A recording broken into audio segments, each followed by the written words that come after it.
नमस्कार, दिल्ली न्यूज में आपका बहुत बहुत स्वागत है। चलिए देखते हैं आज की 25 फटाफट काम की और महत्वपूर्ण बड़ी खबरों को। पर इससे पहले वीडियो को लाइक करना बिल्कुल न भूलें। महिलाओं के लिए बड़ी खुशखबरी, अब घर बैठे करें आवेदन, हर महीने मिलेंगे 2500। दिल्ली की महिलाओं के लिए बड़ी खुशखबरी है। दिल्ली लक्ष्मी योजना का ऑनलाइन पोर्टल शुरू हो गया, जहां पात्र महिलाएं घर बैठे करीब 5 मिनट में आवेदन कर सकती हैं। इस योजना के तहत हर महीने 2500 रुपए की आर्थिक सहायता मिलेगी।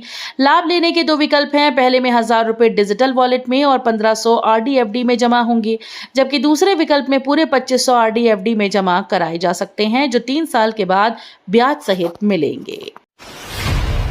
दिल्ली में SIR के समय सीमा फिर बढ़ी, वोटर सत्यापन और दावे आपत्तियों के लिए मिला अतिरिक्त समय। दिल्ली में मतदाता सूची के स्पेशल इंटेंसिव रिवीजन यानी SIR के समय सीमा एक बार फिर से बढ़ा दी गई। चुनाव आयोग ने बूथ लेवल अधिकारियों यानी BLO की घर घर सत्यापन प्रक्रिया 8 अगस्त तक जारी रखने का फैसला किया।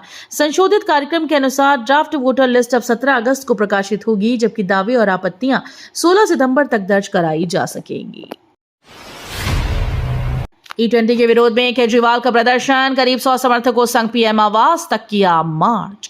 E20 नीति को लेकर केंद्र सरकार के खिलाफ आम आदमी पार्टी ने विरोध तेज कर दिया। इसी क्रम में अरविंद केजरीवाल ने करीब 100 समर्थकों के साथ प्रधानमंत्री आवास की ओर मार्च किया। प्रदर्शन के दौरान उन्होंने E20 नीति वापस लेने की मांग उठाई और इसे आम लोगों के हितों के खिलाफ बताया। पुलिस ने सुरक्षा व्यवस्था कड़ी रखते हुए प्रदर्शनकारियों को निर्धारित स्थान पर रोक दिया। दिल्ली में प्रदूषण से पहले होंगे स्कूल गेम्स, बच्चों की सुरक्षा को प्राथमिकता। दिल्ली में बढ़ते प्रदूषण के खतरे को देखते हुए स्कूल गेम्स का आयोजन समय से पहले पूरा करने की तैयारी है। सरकार और शिक्षा विभाग का उद्देश्य है कि बच्चे जहरीली हवा के बीच खेलने को मजबूर ना हो। प्रदूषण का स्तर बढ़ने से पहले खेल प्रतियोगिताएं आयोजित कराई जाएंगी। इससे छात्रों की सेहत सुरक्षित रहेगी और वे बेहतर माहौल में अपनी प्रतिभा दिखा सकेंगे। दिल्ली में EV बिक्री ने बनाया रिकॉर्ड, जुलाई में 10,719 इलेक्ट्रिक वाहनों का पंजीकरण। दिल्ली में इलेक्ट्रिक वाहनों की बिक्री ने नया रिकॉर्ड बना लिया। जुलाई 2026 में राजधानी में 10,719 इलेक्ट्रिक वाहनों का पंजीकरण हुआ, जो इस साल का सबसे बड़ा मासिक आंकड़ा है। नई EV नीति लागू होने के बाद इलेक्ट्रिक वाहनों की मांग में तेजी देखी गई। सरकार का लक्ष्य प्रदूषण कम करना और स्वच्छ परिवहन को बढ़ावा देना है। बढ़ते EV पंजीकरण से दिल्ली में ग्रीन मोबिलिटी को मजबूती मिल रही है। दिल्ली सरकार की पहल, 12वीं छात्रों को फ्री GNEET कोचिंग संग मिलेगी रहने खाने की सुविधा।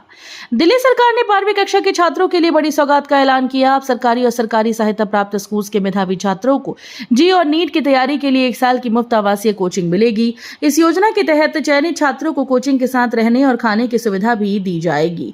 छात्रों का चयन ज्वाइंट दक्षिणा सिलेक्शन टेस्ट 2027 के माध्यम से होगा। दिल्ली में ट्रैफिक नियम तोड़ने वालों की होगी काउंसलिंग। 872 पाठशालाओं में 17,420 चालक जागरूक। दिल्ली में यातायात नियमों का उल्लंघन करने वाले चालकों को अब सिर्फ चालान नहीं बल्कि काउंसलिंग के जरिए भी जागरूक किया जाएगा।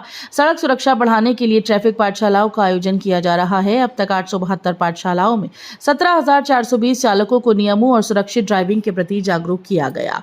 इस पहल का उद्देश्य लोगों के व्यवहार में बदलाव लाना और सड़क दुर्घटनाओं को कम करना है।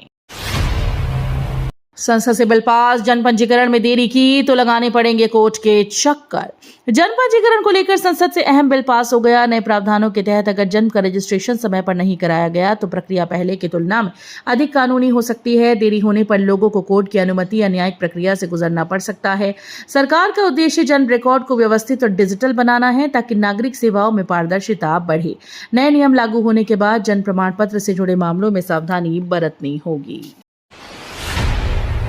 सरचार्ज माफी के बाद भी दिल्ली में पानी बिल भुगतान कम, सिर्फ 32% उपभोक्ताओं ने लिया लाभ। दिल्ली में पानी के बिल पर सरचार्ज माफी योजना के बावजूद बड़ी संख्या में उपभोक्ताओं ने भुगतान नहीं किया। रिपोर्ट के मुताबिक अब तक सिर्फ 32% उपभोक्ताओं ने ही इस छूट योजना का लाभ उठाया।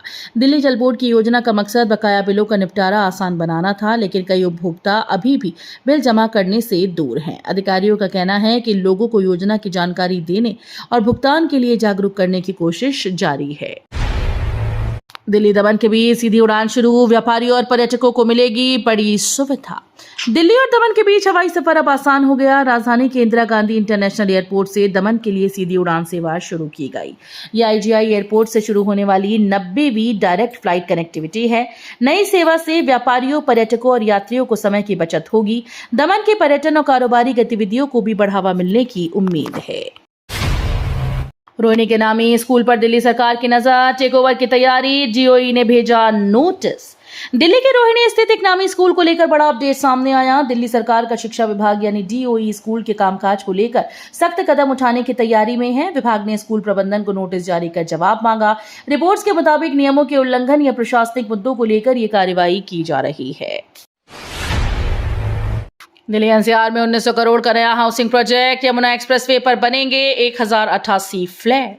दिल्ली एनसीआर के रियल एस्टेट बाजार में बड़ा अपडेट सामने आया। गौड़ ग्रुप ने यमुना एक्सप्रेसवे क्षेत्र में 1900 करोड़ रुपए के नए आवासीय प्रोजेक्ट गौड़ अलारिस को लॉन्च किया। इस प्रोजेक्ट में 11.8 एकड़ जमीन पर 1088 फ्लैट बनाए जाएंगे। सेक्टर 22D में स्थित ये परियोजना जेवर एयरपोर्ट और तेजी से विकसित हो रहे इंफ्रास्ट्रक्चर के कारण चर्चा में है। दिल्ली मेट्रो के 5 स्टेशन पर पुराने कपड़े होंगे जमा, जरूरतमंदों तक पहुंचाने की पहल। दिल्ली में पुराने लेकिन उपयोगी कपड़ों को जरूरतमंदों तक पहुंचाने के लिए नई पहल शुरू हो गई। मेट्रो के 5 स्टेशन पर विशेष कलेक्शन बॉक्स लगाए गए हैं, जहां लोग अपने साफ और पहनने योग्य कपड़ों की छटाई के बाद उन्हें जरूरतमंद परिवारों तक पहुंचाया जाएगा।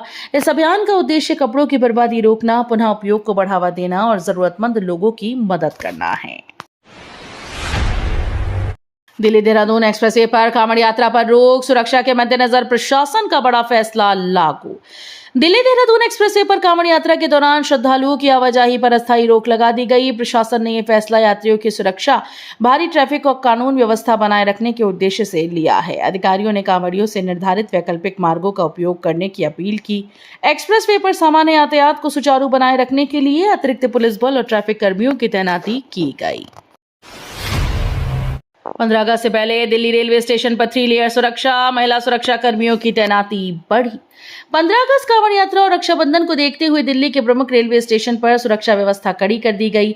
यात्रियों की सुरक्षा के लिए 1 महीने तक 3 लेयर सिक्योरिटी सिस्टम लागू रहेगा।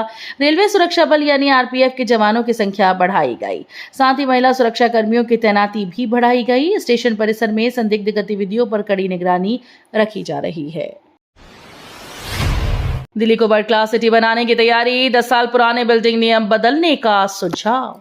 दिल्ली को विश्व स्तरीय शहर बनाने के लिए बिल्डिंग नियमों में बदलाव की जरूरत बताई गई है। मॉनिटरिंग कमेटी ने सुझाव दिया कि 10 साल पुराने भवन निर्माण नियमों की समीक्षा कर उन्हें आधुनिक जरूरतों के अनुसार बदला जाए। कमेटी का कहना है कि बेहतर शहरी विकास, सुरक्षित इमारतों और आधुनिक इंफ्रास्ट्रक्चर के लिए नए नियम जरूरी हैं। दिल्ली में 13 विशेष अदालतों का उद्घाटन, सीजेआई सूर्यकांत ने न्यायिक सुधारों की सराहना की। दिल्ली में न्याय व्यवस्था को मजबूत करने की दिशा में बड़ा कदम उठाया गया। राजधानी में 13 विशेष अदालतों का उद्घाटन किया गया। इस मौके पर भारत के मुख्य न्यायाधीश सूर्यकांत ने कहा कि दिल्ली लंबे समय से न्यायिक सुधारों की प्रयोगशाला रही है। उन्होंने बताया कि नई अदालतें मामले के तेजी से निपटारे और न्याय प्रक्रिया को अधिक प्रभावी बनाने में मदद करेंगी। दिल्ली चिड़ियाघर में आएगा चीता, 109 नई प्रजातियों से बढ़ेगा वन्य जीवों का परिवार। दिल्ली के चिड़ियाघर में जल्दी नया मेहमान आने वाला है। यहां चीते को लाने की तैयारी की जा रही है। इसके साथ ही चिड़ियाघर में 109 नई प्रजातियों को शामिल करने की योजना है। आपके पूर्व विधायक को हाईकोर्ट से राहत, 5 साल पुरानी 2 एफआईआर रद्द। आम आदमी पार्टी के पूर्व विधायक को दिल्ली हाईकोर्ट से बड़ी राहत मिली। कोर्ट ने उनके खिलाफ दर्ज 5 साल पुरानी 2 एफआईआर को रद्द कर दिया।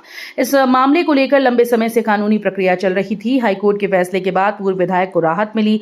अदालत ने मामले की सुनवाई के दौरान संबंधित तथ्यों और परिस्थितियों पर विचार किया। अब इन एफआईआर के रद्द होने से उनके खिलाफ चल रही कार्रवाई पर विराम लग गया है। नीट पेपर लीक केस में नया मोड़, आरोपियों की ब्रेन मैपिंग, पॉलीग्राफ टेस्ट मांग पर सीबीआई से जवाब। नीट पेपर लीक मामले में नया मोड़ सामने आया। मामले के आरोपियों ने जांच को आगे बढ़ाने के लिए अपनी ब्रेन मैपिंग और पॉलीग्राफ टेस्ट कराने की मांग की। इस याचिका पर कोर्ट ने सीबीआई से जवाब मांगा। आरोपियों का कहना है कि इन जांचों से सच्चाई सामने आ सकती है। वहीं जांच एजेंसी मामलों से जुड़े तथ्यों और सबूतों की पड़ताल कर रही है। 15 अगस्त से पहले दिल्ली पुलिस की बड़ी कार्रवाई, हथियारों का जखीरा बरामद, कई आरोपी गिरफ्तार। स्वतंत्रता दिवस से पहले दिल्ली पुलिस ने सुरक्षा के मद्देनजर बड़ी कार्रवाई करते हुए हथियारों का जखीरा बरामद किया। पुलिस ने विशेष अभियान के दौरान अवैध हथियारों की तस्करी से जुड़े आरोपियों को गिरफ्तार किया और उनके कब्जे से कई पिस्टल, कारतूस और अन्य हथियार बरामद किए। शुरुआती जांच में हथियारों की सप्लाई नेटवर्क की भी पड़ताल की जा रही है। एजुकेशन और रिजर्वेशन आंदोलन पर भ्रम, जंतर मंतर प्रदर्शन की परमिशन मिलने के दावे को पुलिस ने नकारा। सोशल मीडिया पर दावा किया जा रहा है कि एजुकेशन और रिजर्वेशन के मुद्दे पर जंतर मंतर में होने वाले आंदोलन के लिए अनुमति मिल गई है, लेकिन पुलिस ने इस दावे को गलत बताया। पुलिस के अनुसार इस कथित प्रदर्शन के लिए कोई आधिकारिक परमिशन जारी नहीं की गई है। अधिकारियों ने लोगों से अपील की है कि वे वायरल पोस्ट और अपुष्ट संदेशों पर बिल्कुल भी भरोसा न करें। सीजेपी फाउंडर अभिजीत दीपके पर एफआईआर दर्ज, सोशल मीडिया इन्फ्लुएंसर फैजान ने लगाए आरोप। दिल्ली में सीजेपी फाउंडर अभिजीत दीपके के खिलाफ एफआईआर दर्ज होने का मामला सामने आया है। ये कार्रवाई सोशल मीडिया इन्फ्लुएंसर फैजान की शिकायत के बाद हुई। फैजान ने अभिजीत दीपके पर गंभीर आरोप लगाए। पुलिस ने शिकायत के आधार पर मामले की जांच शुरू कर दी है।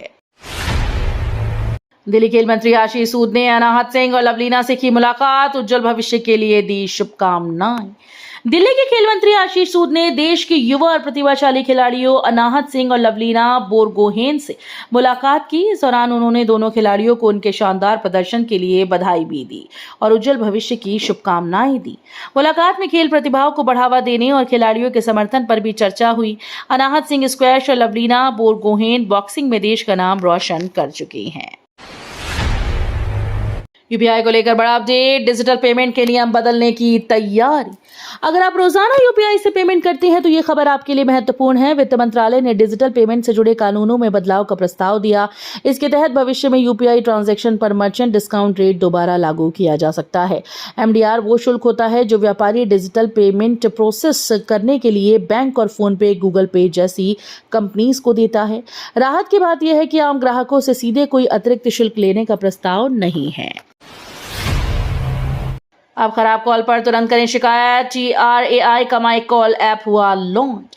अगर आप भी कॉल ड्रॉप या खराब वॉइस क्वालिटी से परेशान रहते हैं तो आपके लिए अच्छी खबर है। भारतीय दूरसंचार विनियामक प्राधिकरण यानी TRAI ने एंड्रॉइड यूजर्स के लिए TRAI my call app launch किया। इस ऐप की मदद से आप हर कॉल के बाद उसकी वॉइस क्वालिटी को आसानी से रेटिंग दे सकते हैं।